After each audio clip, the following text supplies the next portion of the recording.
Non, ce n'est pas nous les leaders qui payons le prix des jeunes chrétiens, des nouveaux croyants.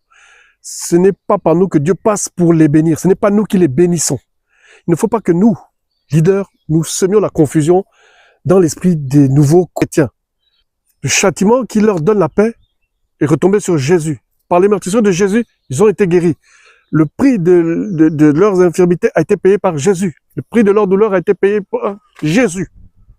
Éphésiens 1, 3 dit, béni soit Dieu le Père de notre Seigneur Jésus-Christ, qui nous a bénis de toutes sortes de bénédictions spirituelles dans les lieux célestes en Christ Jésus. Ils sont bénis, nous, leaders, ainsi que les nouveaux croyants, les jeunes chrétiens, sommes tous bénis en Jésus-Christ. Éphésiens 1, 3.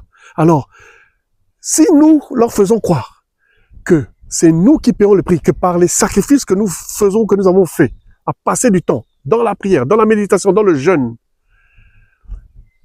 par ces sacrifices qu'ils sont bénis, alors nous les empêchons de découvrir qu'ils sont véritablement en Christ. Et ce n'est pas le rôle des ministères. Nous, leaders, nous sommes des ministères. Apôtres, évangélistes, prophètes, docteurs, pasteurs. Nous avons été établis pour les perfectionner, c'est-à-dire les amener à grandir dans la compréhension de qui ils sont en Christ. Pas pour payer le prix comme un sacrificateur, comme Moïse ou comme je ne sais pas qui, pour qu'ils soient bénis.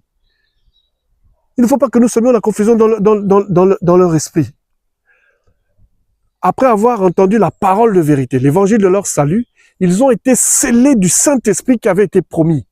Ça veut dire que et eux et nous sommes tous scellés de la même puissance surnaturelle qui était en Jésus-Christ, qui l'a ressuscité des morts. La puissance qui chasse les démons, qui purifie les lépreux, qui guérit les malades, qui opère des miracles.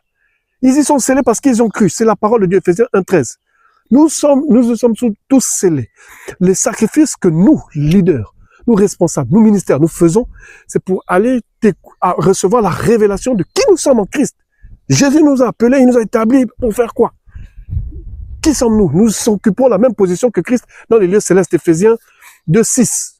Il nous a positionnés dans les lieux célestes aux côtés de Jésus-Christ. Mais Jésus-Christ, dans les lieux célestes, il occupe quelle position? Éphésiens 1, 20, 21. Il a été établi au-dessus de toute puissance, toute autorité, toute domination, toute dignité, tout nom qui se peut nommer dans le siècle présent et dans le siècle à venir. Nous sommes donc tous au-dessus de tout. Jeunes chrétiens, ces nouveaux croyants qui viennent à peine d'échapper au monde.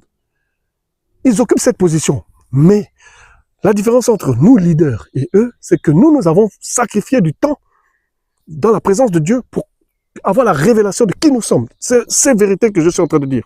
Ils ont besoin de les découvrir. Ils ont besoin que ça soit une révélation en eux, qu'ils soient transformés par le renouvellement de leur intelligence.